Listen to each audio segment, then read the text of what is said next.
আজ আপনাকে একটা গল্প শোনাচ্ছি। একদিন এক ব্যক্তি নিজের দ্বারে লিখে দিলেন, আজ আমি ভীষণ দুঃখী, আজ আমার সাথে কেউ দেখা করতে আসবেন না। কিছুক্ষণ পরে তার এক বন্ধু এলো, সে সেই লেখা পড়ল, তাও গিয়ে তার সাথে দেখা করল। সে বলল, আমি লেখাপড়া জানি না, কিন্তু আমার বন্ধুর মনের এই বেদনা, এটা আমাকে সবসময় ডাক দেয়। এরাই হলো আসল বন্ধু। কোনো কারণে আপনি যদি দুঃখ পান, কোনো সমস্যার সমাধান না বের করতে পারেন, এই সংসার থেকে আলাদা হয়ে যেতে চান, তাও এই বন্ধু আপনার সাথেই থাকবে। সমস্যার সমাধান না দিতে পারলেও আপনার সম্বল হয়ে অবশ্যই থাকবে। হয়তো আপনার দুঃখ কম করতে পারবে না, কিন্তু আশার আলো অবশ্যই দেখাবে। যখন আপনি সংসারের থেকে আলাদা হয়ে যান, তখনও আপনার সাথে যুক্ত থাকে আপনার এই বন্ধু, আসল বন্ধু। এবারে আমরা মানুষেরা বড়ই বিচিত্র। তারা সব সময় যে কোনো জিনিসের মাহাত্ম্য দুবার বুঝতে পারে। আর আমার সাথে প্রসন্ন হয়ে বলুন, রাধা রাধা। আমাদের মধ্যে বহু মানুষ মাঝে মাঝে নিজেকে অকর্মণ্য মনে করি, ভেবে নিই যে এত চেষ্টা করার পরেও কিছুই পেলাম না, আর হয়তো পরেও কিছুই পাব না। আর সেই জন্য নিজের জীবনের সমস্ত বোঝা অন্য কারোর কাঁধে চাপিয়ে দিই, নিজের ওপরে বিশ্বাস হারিয়ে ফেলি। কেন বুঝতে পারেন না এই কথাটা? যে যতক্ষণ না পায়ে কোনো কাঁটা ফুটবে, ব্যক্তি কি করে বুঝতে পারবে যে এরপর থেকে নিচে তাকিয়ে চলতে হবে? সূর্যকে নিজে জ্বলতে হয় যাতে বাকিদের প্রকাশ দিতে পারে সে। রাতের অন্ধকারের সাথে লড়াই করার জন্য চন্দ্রিমাকে আকাশে একা উজ্জ্বল হতে হয়। নদী নিজের যাত্রা কি করে করে, নিজের পথ কি করে নির্মাণ করে? সে পাথরের সাথে লড়াই করে তা বানায়। যদি স্বয়ং আপনি নিজের সাহায্য করতে অক্ষম হন, তাহলে নিশ্চিতভাবে আপনার এই জীবন ব্যর্থ হয়ে যাবে। তাই মনে রাখবেন, এই সংসারে নিজের জীবনের ভার নিজের কাঁধেই বহন করতে হয়। অন্যের কাঁধের ওপর শুধুমাত্র পরলোক যাত্রা হয়। সেই জন্য এই সংসারে জীবিত সেই যে আত্মনির্ভর।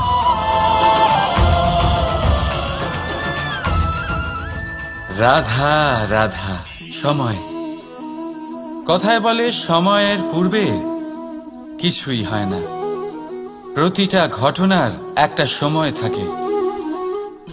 সময়ের আগে না সূর্যোদয় হয় আর না সূর্যাস্ত হয়।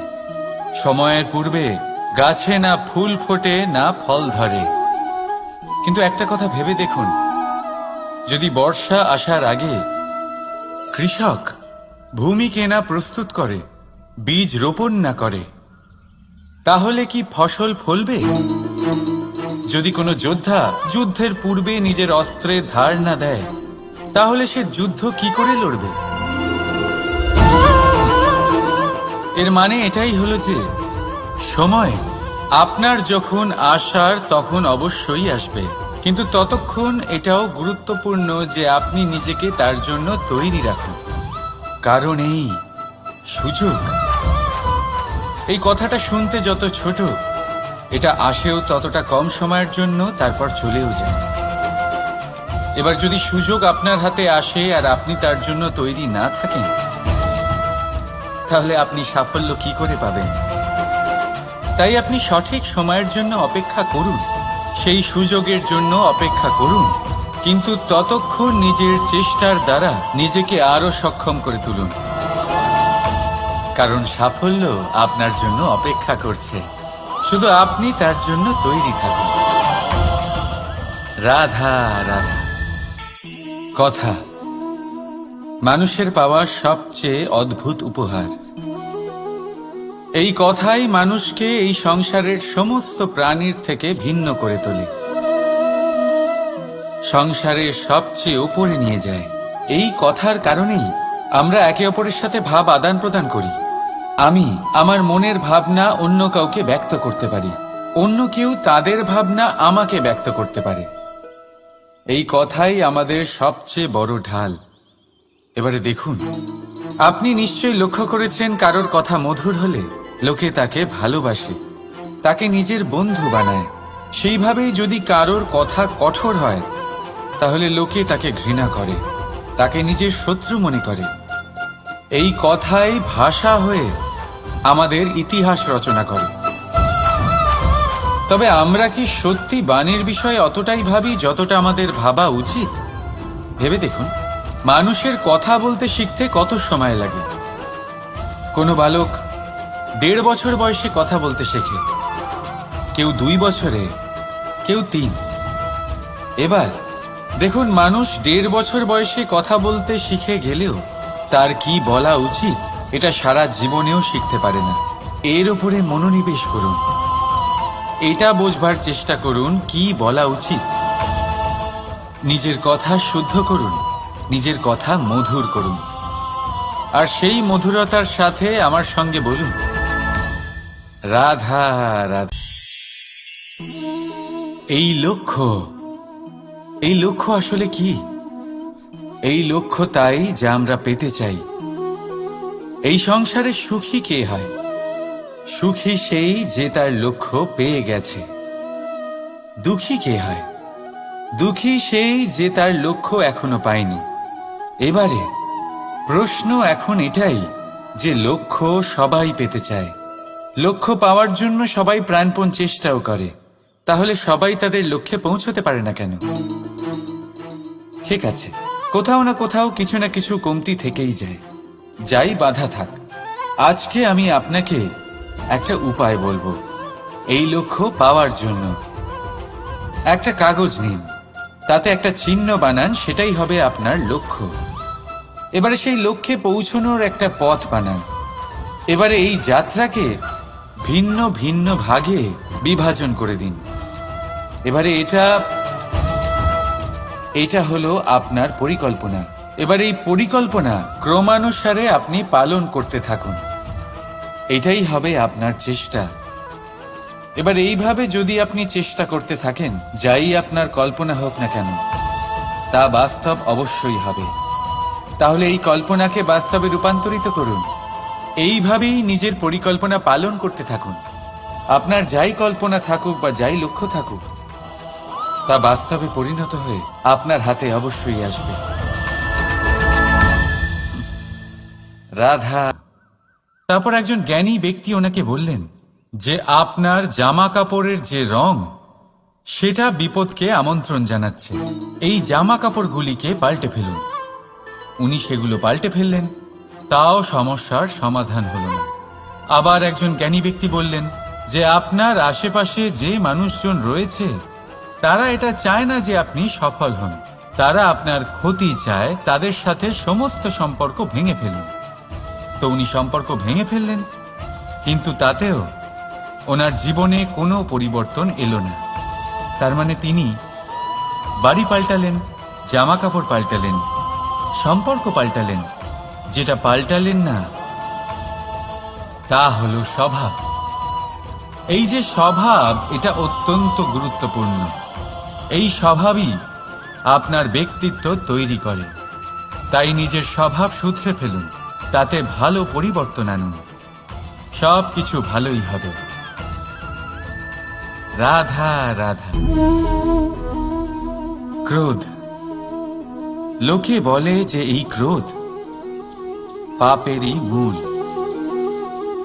কিন্তু সত্যি কি এই ক্রোধ পাপের মূল? একটু ভেবে দেখুন, এই ক্রোধ বাস্তবে আসলে কি?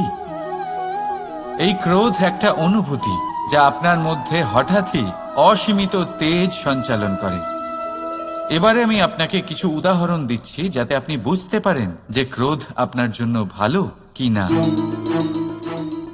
যদি কারোর সাথে অন্যায় হয় আর এটা দেখে আপনার ক্রোধ হয়, আর এই ক্রোধ আপনাকে তার সাহায্য করতে প্রেরণা যোগায়, তাহলে এই ক্রোধ অবশ্যই ভালো। যদি কোথাও আপনি দেখেন যে কোনো নারীর উপরে অত্যাচার হচ্ছে আর সেটা দেখে আপনার ক্রোধ হয়, আর এই ক্রোধ আপনাকে তার সাহায্য করতে সাহস যোগায়, তাহলে এই ক্রোধ অবশ্যই ভালো। যদি এই সংসারে কোথাও আপনি কোনো অনৈতিক কাজ বা ছলনা দেখেন আর আপনার তাতে ক্রোধ না হয়, কিছুই অনুভব করেন না, তাহলে এটা কাপুরুষতা। তার মানে এটাই যে আপনি আপনার মনুষ্যত্ব হারিয়ে ফেলেছেন। তাই এটা বোঝার চেষ্টা করুন, আপনার ক্রোধের তেজের ব্যবহারের ওপরে নির্ভরশীল হল এই ক্রোধ আপনার জন্য পাপের সমান, নাকি এই ক্রোধ আপনার জন্য পুণ্যের স্থাপক। রাধা রাধা। মোহ। শাস্ত্রে লেখা আছে যে মোহ শুধু সেই ব্যক্তিকেই নয়, বরং সেই আরেক ব্যক্তিকেও বিনাশ করে দেয় যার ওপরে সেই মোহ আছে।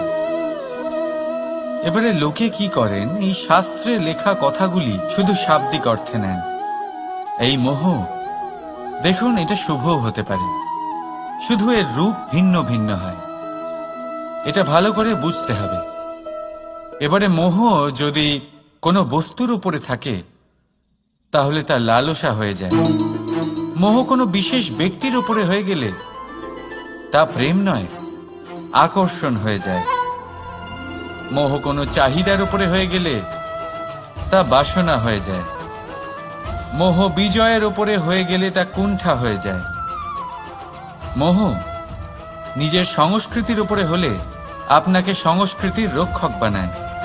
যদি এই মোহ নিজের গুণের উপরে হয়, তাহলে সেই শিল্প দ্বারা আপনি এই সংসারে অদ্ভুত সব কাজ করতে পারবেন।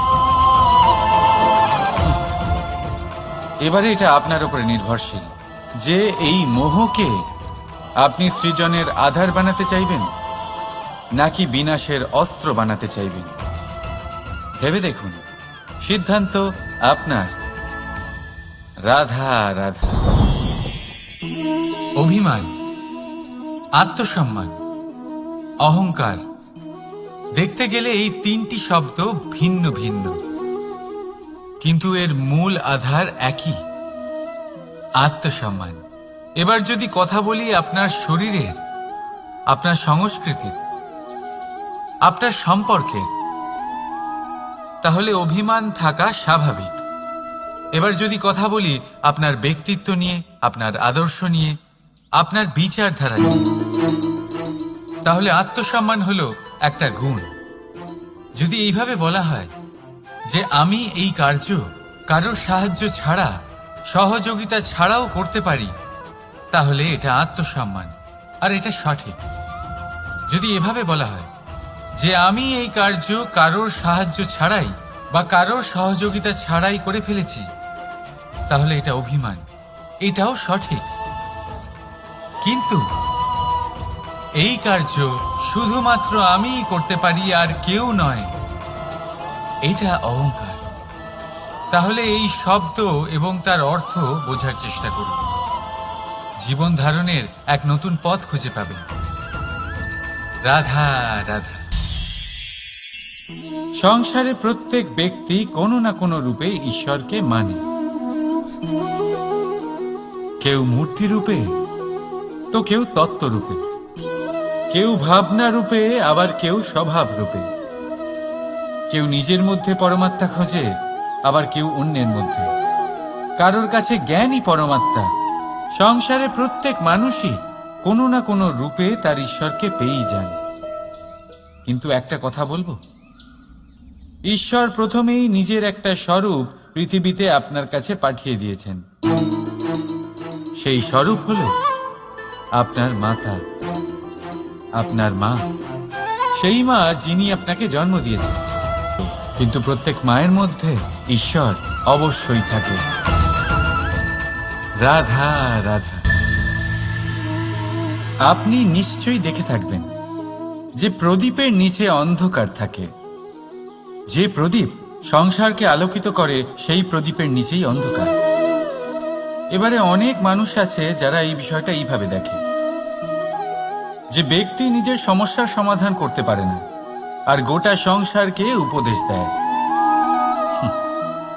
কিন্তু এইটা দেখার আরো একটা দৃষ্টিভঙ্গি আছে, আর সেটা হচ্ছে যে স্বয়ং জ্বলে সংসারকে আলোকিত শুধু সেই করতে পারে যা রাধার বড়ই শীতল হয়। এই সংসারের পথপ্রদর্শক সেই হতে পারে, এই সংসারকে দিশা সেই দেখাতে পারে যার মধ্যে সন্তোষ। রাধা রাধা। এই প্রদীপ দেখতে পাচ্ছেন আপনি, নিজেও জ্বলে আর এই বাতিকেও জ্বালিয়ে রাখে, আর এই সংসারকে প্রদান করে প্রকাশ। অন্ধকারাচ্ছন্ন ব্যক্তিকে প্রদান করে আশার আলো।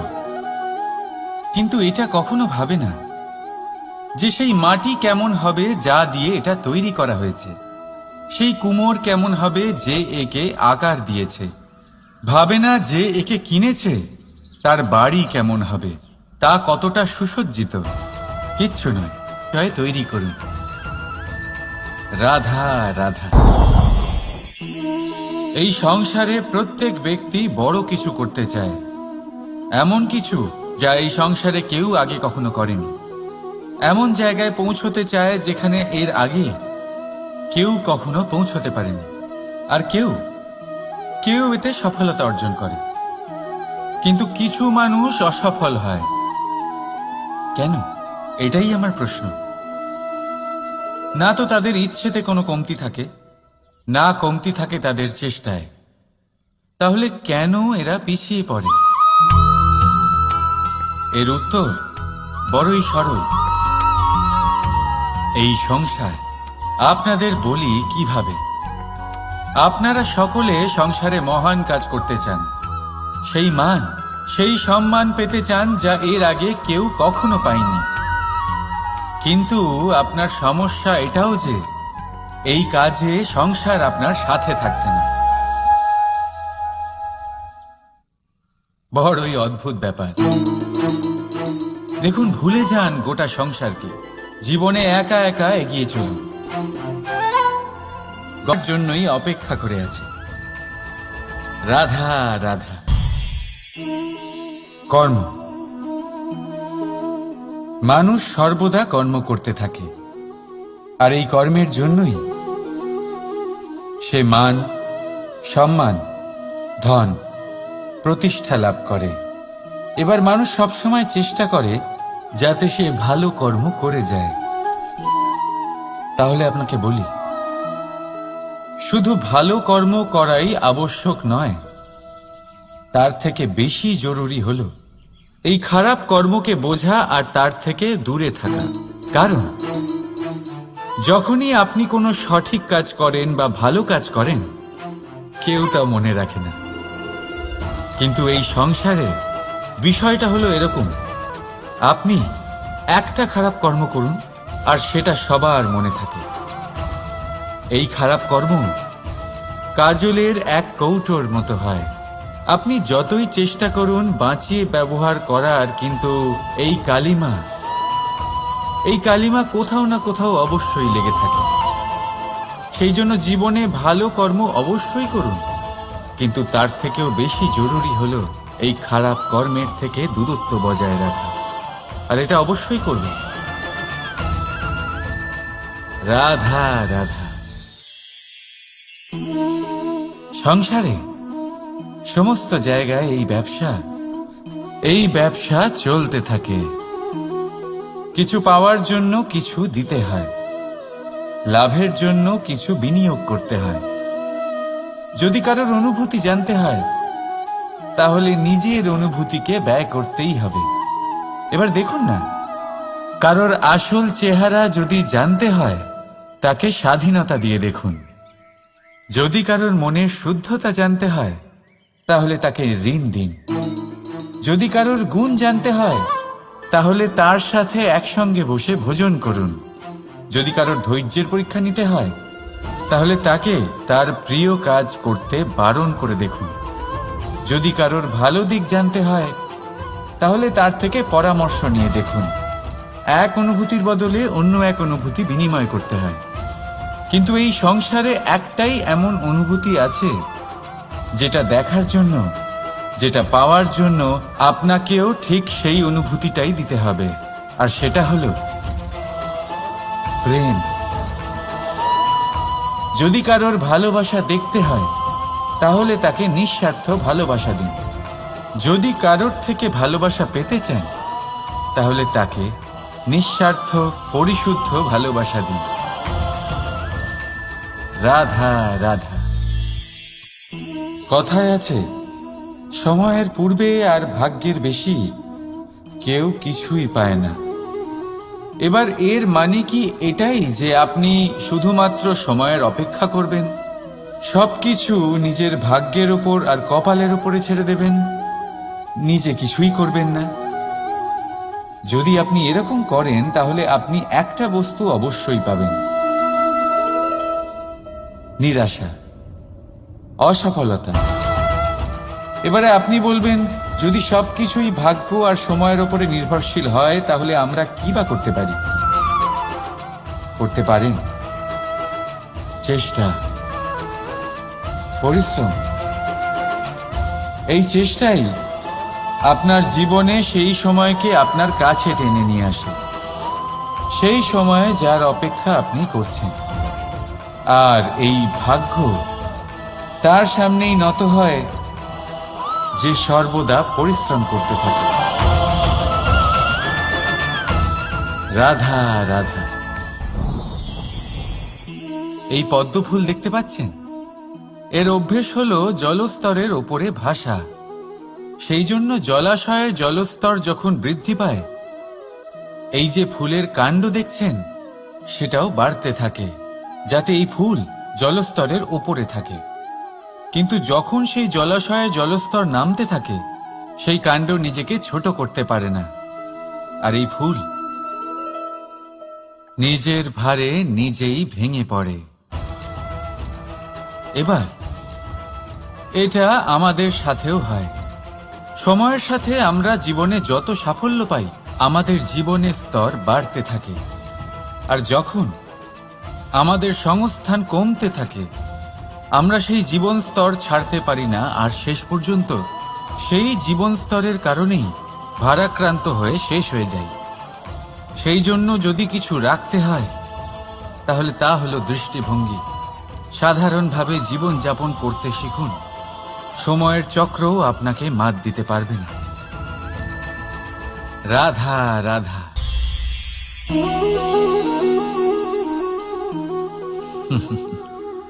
সময়, এই সময় না কোনো ব্যক্তি, না জীব, না বস্তু, তাও সময় জীবিত থাকে।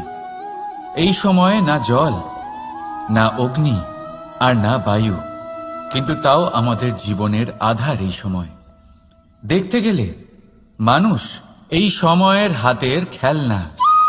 কখনো আমাদের সময় ভালো হয়, আবার কখনো খারাপ। কেউ সময় আসার প্রতীক্ষা করে, আবার কেউ সময় যাওয়ার প্রতীক্ষা করে, কিন্তু এই সময় কারোর হাতে ধরা দেয় না। এই সময় যা কেউ দেখতে পায় না, এটা সবাইকে সবকিছু দেখিয়ে যায়। দেখিয়ে যায় যে আপন কে আর পর কে, আমাদের শুভাকাঙ্ক্ষীকে আর ক্ষতি কে চায়, আমাদের মিত্রকে আর আমাদের শত্রুকে। এই সময় আপনাকে দেখায় যে আপনি কতটা শক্তিশালী, সেই সময় আপনাকে দেখিয়ে যাবে আপনি কতটা দুর্বল। এই সময় সব কিছু দেখিয়ে যায়। তাই এই সময় যা এতটা শক্তিশালী, তা আমরা নষ্ট কেন করি? ভেবে দেখুন। এবারে উঠুন আর এই সময়ের সম্পূর্ণ ব্যবহার করুন, এই সময়ের সদ্ব্যবহার করুন, কারণ এই সময়কে ব্যবহার করাটাই আপনার হাতে রয়েছে, আর কিচ্ছু না। আর এই সময় একবার বয়ে গেলে তখন যাই করুন না কেন, কখনো ফেরত আসবে না।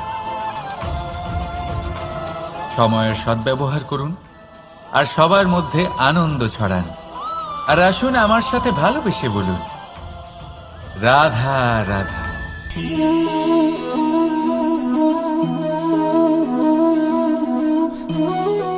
এই জল দেখতে পাচ্ছেন আপনি?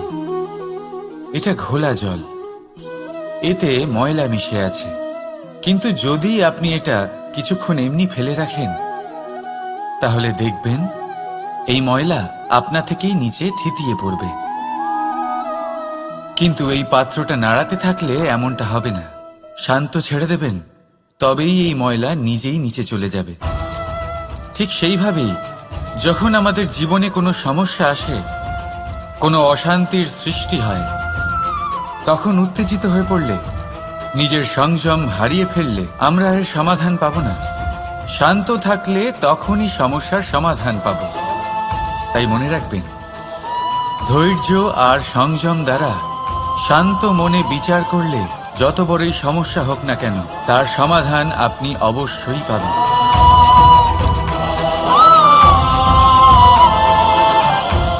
কারণ অশান্তির সমাধান শুধুমাত্র শান্তি। রাধা রাধা।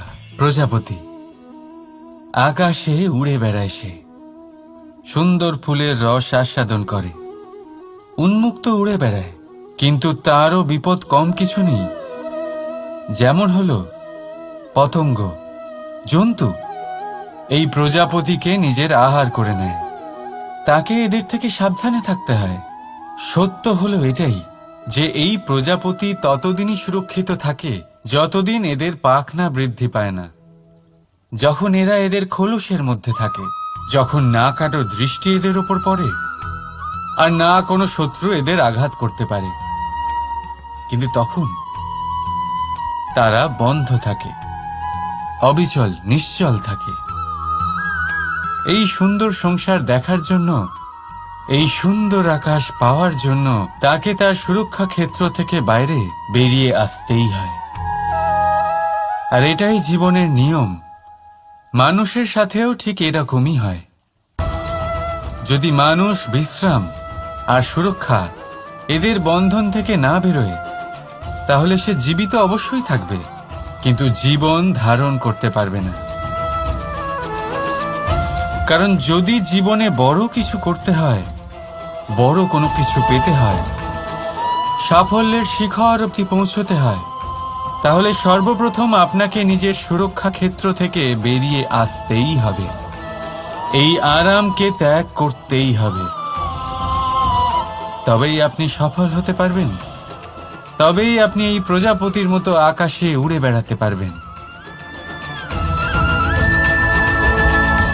রাধা রাধা।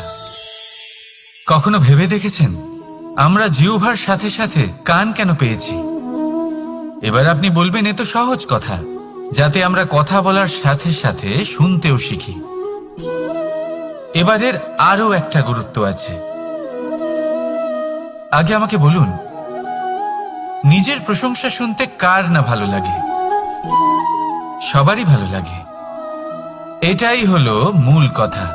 যদি এই কান দিয়ে আপনি নিজের প্রশংসা শুনতে চান, তাহলে সর্বপ্রথম এই জিহ্বা দিয়ে অন্যের প্রশংসা করতে শিখুন। এবার প্রশংসার বিষয়ে একটা অত্যন্ত গুরুত্বপূর্ণ কথা আপনাদের বলি। কখনো যদি কারোর প্রশংসা আপনি করেন, তাহলে সবার আগে সেই ব্যক্তির উৎসাহ বেড়ে যায়। আর তারপর নিজে যদি ভেবে দেখেন, তাহলে নিজের মনেও সন্তুষ্টি আর প্রশান্তি চলে আসে। আর একবার যদি এই মন প্রশান্তিতে ভরে যায়, তারপরে কেউ প্রশংসা করুক বা না করুক, কিচ্ছু যায় আসে না। সেই জন্য সবসময় অন্যের সম্মান করবেন, স্নেহ করবেন, প্রশংসা করবেন, সুখ ভাগ করে নেবেন। যার মধ্যে যেটা ভালো আছে তা বলুন, তাকে মনে করান তিনিও ভালো, তার উৎসাহ বাড়িয়ে তুলুন। তিনি জীবনে সামনে এগোবেন, আর এই ব্রহ্মাণ্ড আপনাকে কখনো পিছিয়ে থাকতে দেবে না। রাধা রাধা। সত্য এবং অসত্য দুটোর মধ্যে পার্থক্য কি আছে? পার্থক্য হলো অ অক্ষরটার। এবার অ দিয়ে হতে পারে আরম্ভ, অ দিয়ে হতে পারে অন্ত।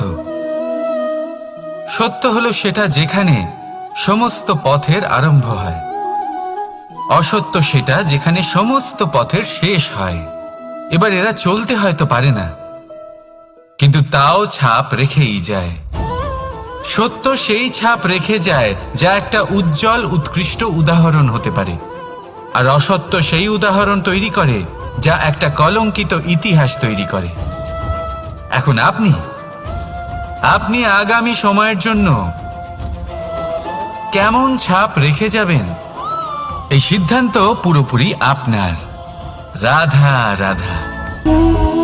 চলুন একটা প্রশ্ন করি। কোনো মানুষকে জিজ্ঞাসা করবেন যে সে মূর্খ, অলস, বিবেকহীন, অসফল এইসব বিশেষণ দিয়ে নিজেকে পরিচিত করতে চাইবে? না। কাউকে জিজ্ঞাসা করুন আপনি কি মূর্খ? না। আপনি কি অসফল হয়েছেন? না। আপনি কি বিবেকহীন? না। এবার বলুন আপনি জীবনে মূর্খ ও বিবেকহীন হবার জন্য কোনো ভালো পরিকল্পনা বানিয়েছেন? উত্তর পাবেন না। কারণ কোনো পরিকল্পনা বানানো হয় না যাতে আপনি মূর্খ বা অসফল হন। মানুষ মূর্খ বা অসফল তখন হন যখন কোনো পরিকল্পনাই থাকে না। দেখুন, একটাই ছোট জীবন, তাকে স্থির করুন যাতে অনেক বেশি সংখ্যক মানুষকে আপনি জুড়ে রাখতে পারেন, অনেক বেশি শান্তি পেতে পারেন, অধিকতর সাফল্য লাভ করতে পারেন, বেশিরভাগ মানুষের পথপ্রদর্শক হয়ে তাদের মঙ্গল করতে পারেন। অসফল হয়ে বাড়িতে বসে থাকার চেয়ে ভালো হলো যে আপনি একটা পরিকল্পনা করে অসফল হন, কারণ তখন আপনার কাছে আরো একটা বিকল্প থাকবে, একটা নতুন পরিকল্পনা বানানোর, তাকে সার্থক করার। কারণ এমন কোনো পরিকল্পনা তো অবশ্যই থাকবে যা আপনাকে আপনার লক্ষ্যে পৌঁছে দেবে, তাই তো? রাধা রাধা। সূর্য কারোর জন্য হলেন শক্তিদাতা ঈশ্বর, আবার কোনো প্যাঁচার জন্য হলো চোখ বন্ধ করে দেওয়ার মতো তীব্র আলো। নদী কারোর জন্য হলো তৃষ্ণা মেটানোর স্রোত, আবার কারোর জন্য বন্যারূপী বিনাশকারী আশঙ্কা। সাগর কারোর জন্য হলো নোনা জলের ভান্ডার, আবার কারোর জন্য অগন্তি প্রাণী জগতের সম্ভার। প্রশ্ন হলো, প্রত্যেক ব্যক্তির জন্য প্রত্যেক অনুভূতি বা বস্তুর সারমর্ম আলাদা কেন হয়ে থাকে? যা কারোর জন্য হলো বিষ, তা অন্য কারোর জন্য অমৃত কেন? যা কারোর জন্য অমৃত, তা অন্যের জন্য বিষ কেন? উত্তর বড়ই সোজা। আমরা বস্তু বা অনুভূতিগুলিকে সেভাবে দেখি না যেরকম তা হয়ে থাকে। আমরা বস্তু বা অনুভূতিকে সেভাবে দেখি যেরকম আমরা হয়ে থাকি। এবার এর উপায় কি হতে পারে? নিজেকে পরিশুদ্ধ করুন, সব কিছুই শুদ্ধ হবে। রাধা রাধা। প্রেম, ঘৃণা, এই দুই হলো একই শব্দ। কিভাবে? দেখুন না, দুটোতেই আড়াই অক্ষর রয়েছে। দুটোই হলো সেই অনুভূতি যা আমাদের মনের সাথে জড়িত, আর এই দুই অনুভূতির সাথেই জড়িত মানুষ আমাদের জন্য গুরুত্বপূর্ণ। পার্থক্য শুধু এটাই যে প্রেম পায় সম্মান আর ঘৃণাকে করা হয় অবজ্ঞা। এরকম কেন? কারণ প্রেম হলো সেই অনুভূতি যেখানে মানুষ সব কিছু দিয়ে দিতে চায়, সব কিছু লুটিয়ে দিতে চায়। সেখানে ঘৃণা হলো এমন অনুভূতি যেখানে মানুষ সবকিছু কেড়ে নিতে চায়, সবকিছু জিতে নিতে চায়। তাও প্রেমের অনুভূতি কখনো আপনাকে হারতে দেয় না, আর ঘৃণার অনুভূতি কখনো আপনাকে জিততে দেয় না। এবার কি করবেন আপনি? একটাই জীবন, ঘৃণার সাথে বাঁচবেন নাকি প্রেমের সাথে? আমি তো প্রেমকেই চয়ন করব। রাধা রাধা।